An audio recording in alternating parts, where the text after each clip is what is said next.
Shalom, salam dalam kasih Yesus Kristus. Kita patut bersyukur kepada Tuhan. Oleh karena nafas hidup Tuhan masih karuniakan kepada kita semua. Kita juga bersyukur kepada Tuhan. Oleh karena Tuhan izinkan kita kembali bertemu dalam pekan doa Rumah Sakit Advent Bandung yang bertemakan kembali ke altar. Dan hari ini adalah hari yang ketiga. Kita akan mempelajari topik yang berjudul When Your Dream is Broken, When Joseph Put God First. Saat mimpimu hancur, saat Musa mengutamakan Tuhan. Saya rindu untuk membaca firman Tuhan dalam Yeremia 29 ayat yang ke-11. Diambil dari terjemahan bahasa Indonesia sehari-hari.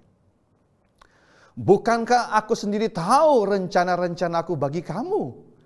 Rencana-rencana itu bukan untuk mencelakakan kamu, tetapi untuk kesejahteraanmu dan untuk memberikan kepadamu masa depan yang penuh harapan.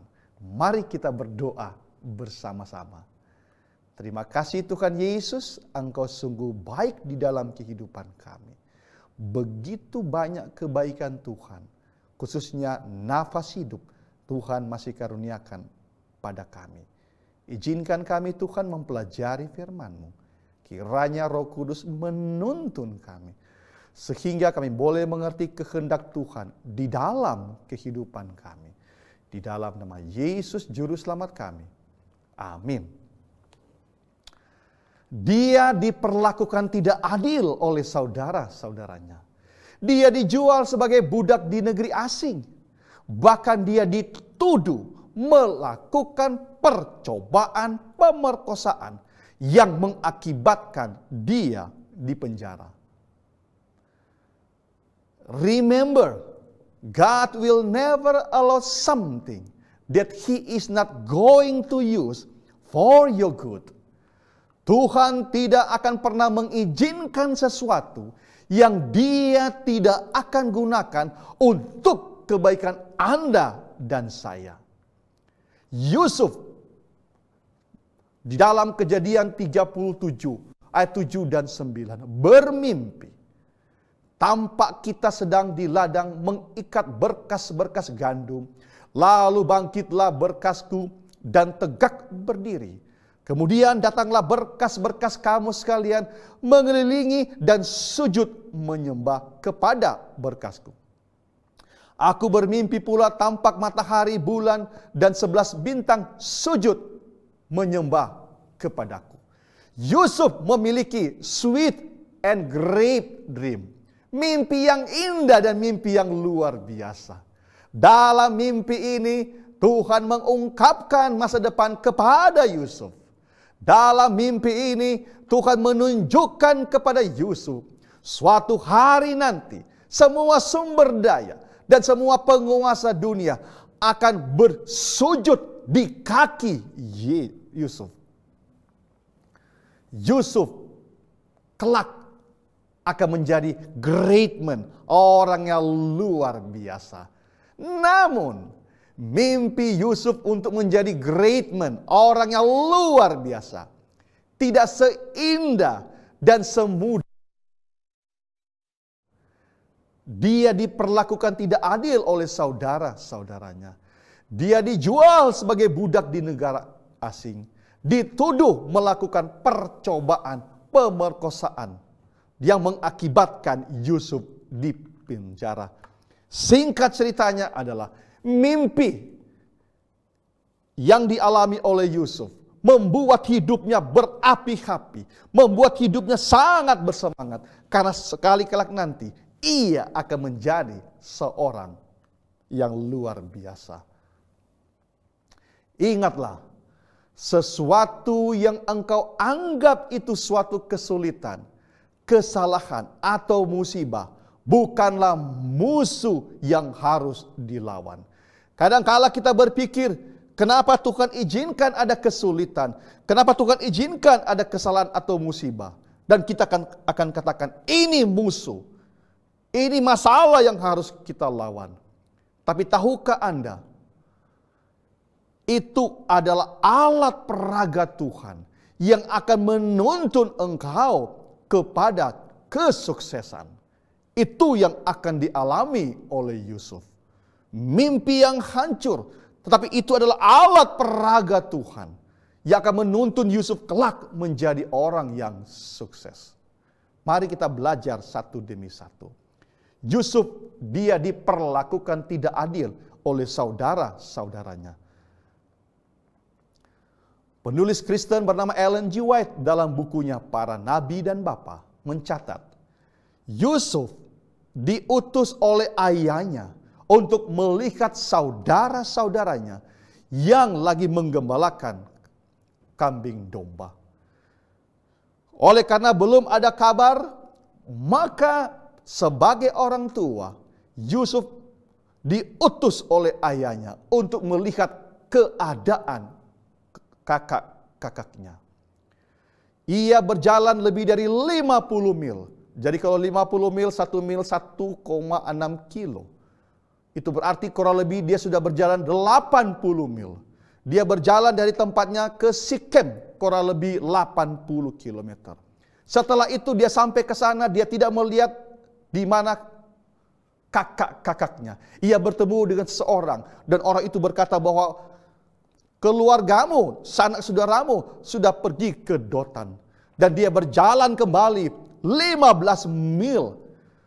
Anda bisa bayangkan 100 kilo lebih Yusuf mencari akan kakak-kakaknya. Namun ia melupakan rasa lelahnya.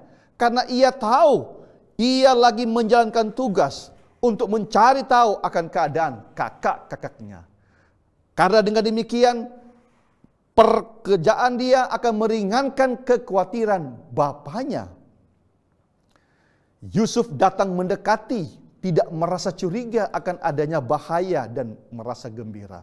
Karena tujuan pencariannya yang lama itu sekarang telah diperoleh. Tetapi gantinya disambut dengan salam hormat. Ia telah digentarkan oleh pandangan yang penuh kemarahan dan rasa dendam dari saudara-saudaranya. Yusuf kaget melihat mimik muka daripada kakak-kakaknya.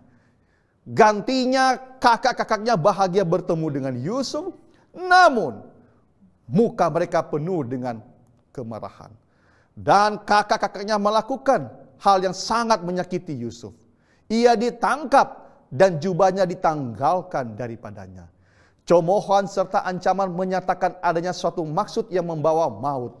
Permohonannya tidak dihiraukan. Ia benar-benar berada di dalam kekuasaan orang-orang yang sudah gila. Yusuf kaget. Kenapa kalian kakak sebagai kakak memperlakukan saya seperti demikian? Bukan cuma itu. Saudaranya juga menyeret dia dengan kasar ke sebuah kumur yang dalam. Mereka kemudian melemparkan dia ke dalam. Dan setelah memastikan bahwa tidak ada kemungkinan baginya untuk melepaskan diri, mereka membiarkan dia di sana agar mati kelaparan. Sementara mereka duduk dan makan roti. Kadangkala saat impian kita hancur, seringkali membuat hati kita juga pun hancur, bingung, dan kesal. Dan terkadang kita mungkin tergoda untuk berpikir bahwa Tuhan telah melupakan kita dan impian kita. Mungkin kita mempunyai mimpi, mempunyai cita-cita. Tetapi setelah cita-cita itu gagal, kita akan berkata, jangan-jangan Tuhan melupakan saya. Jangan-jangan Tuhan tidak merestui cita-cita saya. Dan kita bahkan mungkin bertanya-tanya, apakah Tuhan telah melupakan hal-hal yang Dia janjikan kepada kita dalam firman-Nya? Ingatlah, janganlah kita cepat-cepat mengeluh dan menghakimi Tuhan. Sebab kita tidak tahu apa yang terjadi di depan kita. Kita nggak tahu kenapa Tuhan izinkan peristiwa demi peristiwa, mungkin tanda kutip, terjadi di dalam kehidupan kita. Ingat, jangan mengeluh dan menghakimi. Yang kedua, Yusuf dia dijual sebagai budak di negeri asing. Apabila ia melihat saudagar-saudagar itu, satu hal yang amat mengerikan terbayang dalam pikirannya. Menjadi seorang budak adalah satu nasib yang lebih ditakuti daripada kematian. Di dalam kegentarannya itu ia membujuk saudaranya satu demi satu, tetapi sia-sia.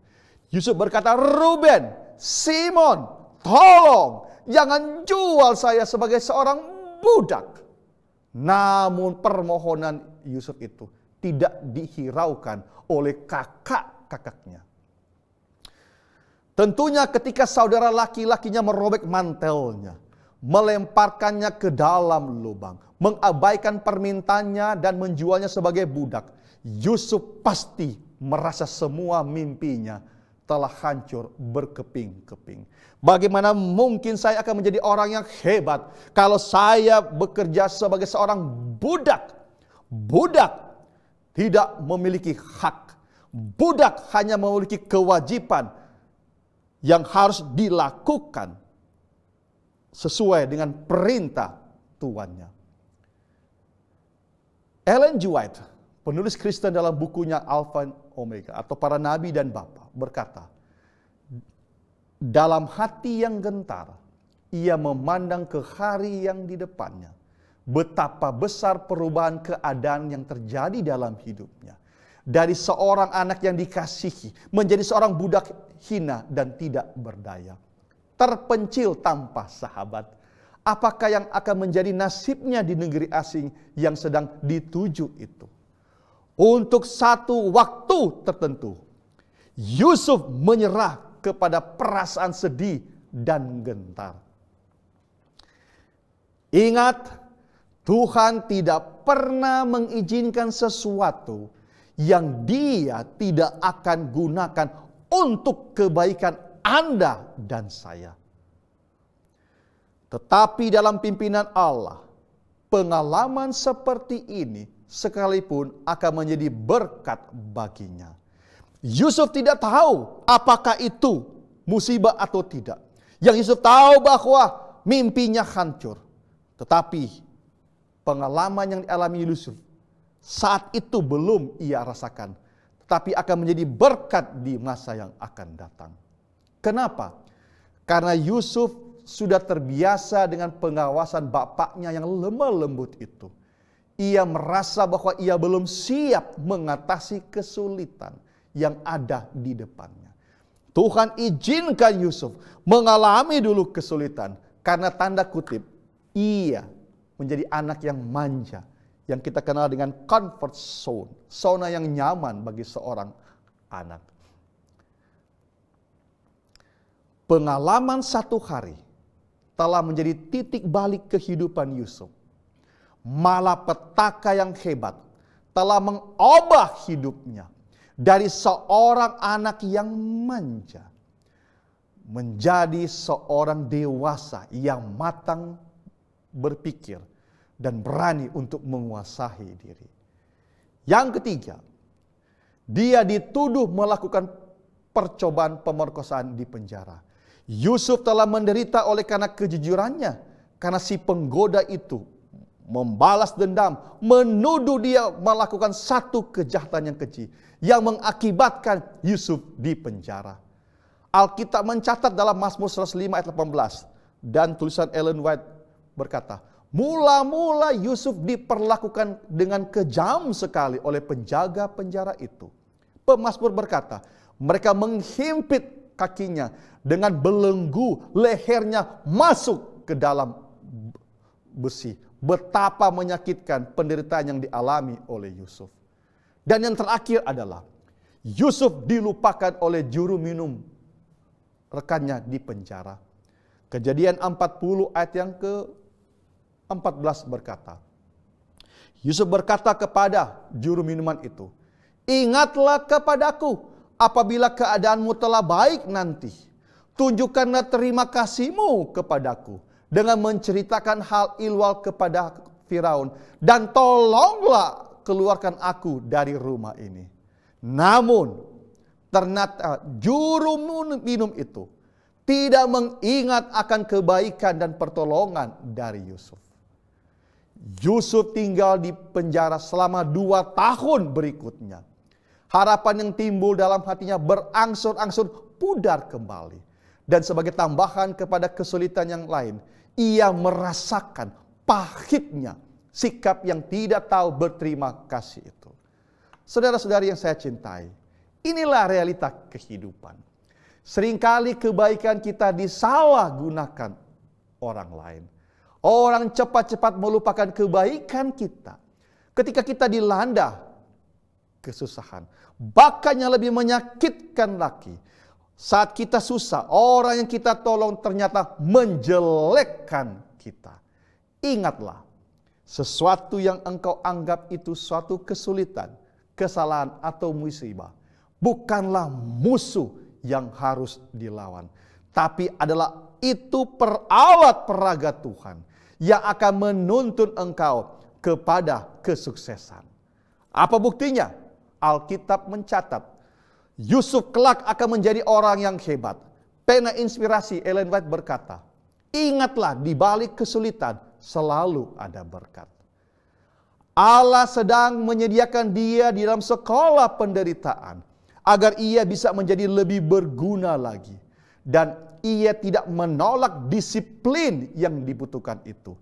Di dalam penjara, dengan menyaksikan akan akibat-akibat daripada kejahatan, ia telah memperoleh pelajaran-pelajaran tentang keadilan, simpati, dan rahmat yang kelak akan menyediakan dia untuk menggunakan kekuasaannya dengan bijaksana dan penuh belas kasihan.